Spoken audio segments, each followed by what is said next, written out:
Real quick, man, this is a pretty cool piece behind my mom's house. The golf course one side is to the south, and a development, kind of a development along a road, is to the north.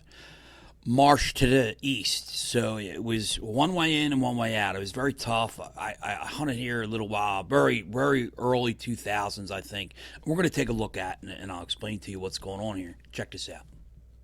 Real quick, this is what it looks like today, like April 21st. There's no real nothing going on. My mom's house is right here, and this is the woods that we are scouting. So, I want to show you when I used to hunt it in the 2000s, it looked like this. Right there. No, I want to go right there. This was all woods. The golf course wasn't there. They started clearing a little bit here, and that's about it. That's what it looked like when I used to hunt it. It's a lot different now, as you can see, and a lot less deer in there, and it would be probably impossible to hunt here now. So here's what we're looking at on scene. What's up? I'm taking a walk today. I'm going along a creek, a small creek behind my mom's house. There's a new development on the one side. It would be the north side, I think, and then to the south would be a golf course. Used to be really good hunting back here. I used to kill quite a few deer back here years ago. But I'm going to show you how it's set up now, and then how it's set up years ago, and what I used to miss coming back in here and not even realizing it. I've got this old creek coming down, and always remember, deer love creeks, ditches, streams, all that stuff. They like to travel through it. And I'm following this down, and I used to hunt right in here and not realizing, they come from the marsh in the back. The marsh is in the back, and I'm not realizing. And a matter of fact, I used to hunt that tree right there. I've killed several does and little bucks out of that tree, but I never realized that I was busted as soon as I climbed my tree, and I'll show you why. Now, see how thick it is? This is early season stuff. I used to see all these deer in the early season. And my tree's back there, right back there. Walk in from this way. It would have to be some kind of wind coming out of this way, or somehow hitting you across the face or right in the face.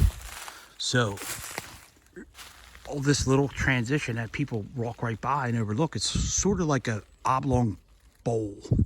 And I'll go up in here, I'll show you what's going on. Now you can see how nasty it is. And the good thing is it sets up almost like a micro hill country scenario. So it kind of goes up, and if you look over there, see that it rises up. It's an old hill where they pushed everything back, building this golf course, and probably building the development over here. Everything's pushed back, and was pushed in from the sides.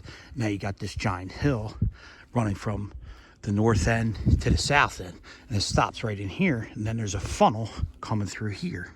See the old road, the old logging road or whatever it was, and it runs back in here and all through there. So now we're a little deeper in this stuff. I just walked through this nasty stuff.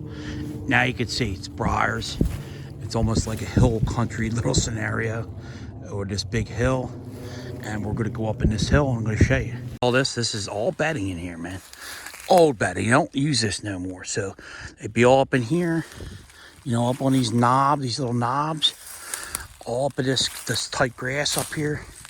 And remember, early season, this grass is probably waist high, if not higher. So these deer could bed here and watch that whole open area, keep tabs on the golf course over there, keep tabs on the marsh opening over there, transition, and keep tabs on the development over there, and smell behind them. So it's almost foolproof. And the problem I used to have is I was most likely getting busted because my stand was over there, and I'll show you why I was most likely getting busted. Here's bedding. See? Oh, there's your proof right there. And they're still here. That's just years. Anywhere in here, there's a bed there.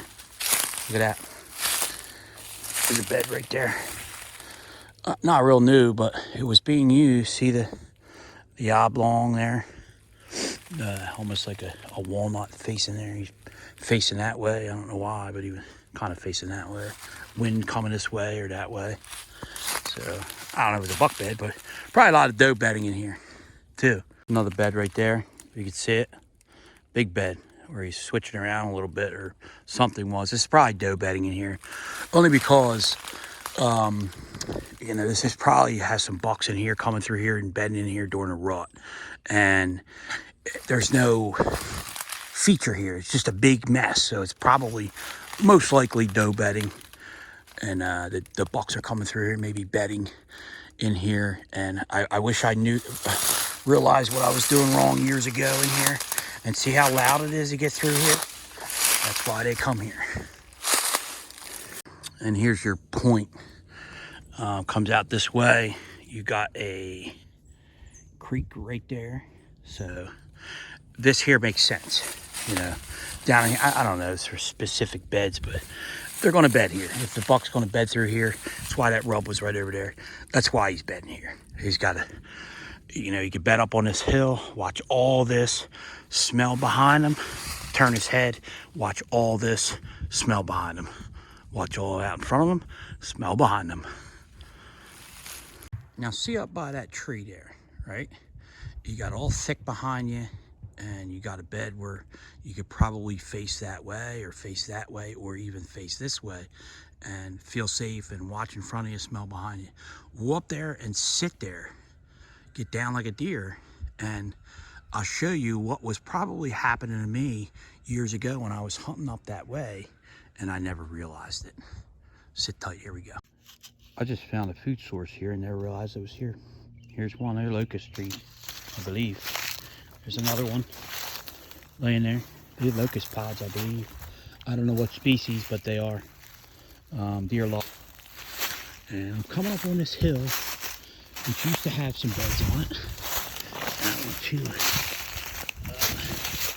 get down and show you how I could be hid in here. Excuse the camera. Very hidden in here. And I got to be careful because I don't have my sticker pants on because I got a million holly needles going in my butt. If I'm laying here all day, I'm smelling from behind me. I can hear from behind me. Nothing is getting to me from behind me. See that? I am watching. I am almost in this cave-like structure on this knob. And I don't know what could get to you. And the problem is, if you see that holly tree right there, my stand used to be probably 75, 80 yards that way of it. And this buck, or whatever was laying in here in this bedding area, was setting themselves up like this with some kind of wind coming over his back. And he was watching this opening, watching this transition, watching all this. He was probably seeing or hearing me coming in from that way. And I never realized it. But I would see all young stuff, and I was always thinking, why am I seeing all this young stuff? Why am I killing these young does? Why am I seeing any young bucks and does?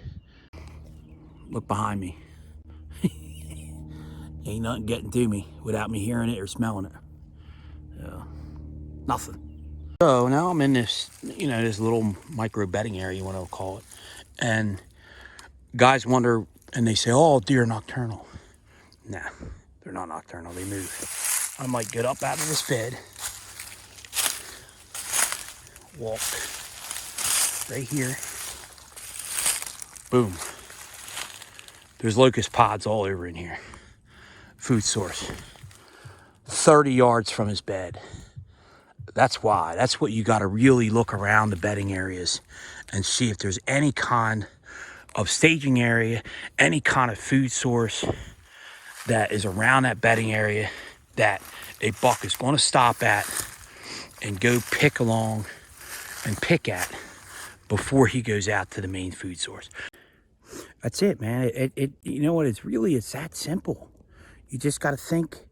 You know, I'm really sticking with the basics, points, bowls, you know, fingers, stuff like that. and that's where you're going to find them. And if they have that, if it's thick in them areas, you're probably going to have a little bit of bedding, or it's going to, make up some bedding. That might not be used all the time. And I know where I live, we're running out of woods. We're running out of habitat for these deer. So the more and more development you have around your area, you got to think too, they have limited choices. So they're probably going to start using them more and more, the ones that worked for them. They're going to, if you walk in and bump a buck out of his bed, that worked. So, and that makes total sense. Barry Winsell used to say that too. I've heard him say that. I think he says it in one of his books. Betting is it's tough, man. But if you get the very basic concepts and try to throw out a lot of the stuff these big influencers are saying, and try to pay attention just to the basic small items and small things, you're going to get better. You're going to have more sightings. You're going to have more, more fun and more enjoyable hunts. So here's what's going on. Here's the map, the whole thing. And guys, remember, this is basic, simple stuff that it needs to be kept that way because it keeps it fun. These guys are getting way too overboard online with this stuff, and they're starting not to enjoy themselves, man. And you know what? I was there at one time a few years ago. I just got so frustrated, and I don't want people to get like that. Keep it fun. So remember, you don't let yourself educate a deer. Let the deer educate you, and that's everything with this stuff. So keep that in mind. And I'm gonna get off here and go play some Xbox One, Elden Ring. Man, what a great game! So thanks for your support, and always remember, follow, subscribe, and like to the Buckside. Peace.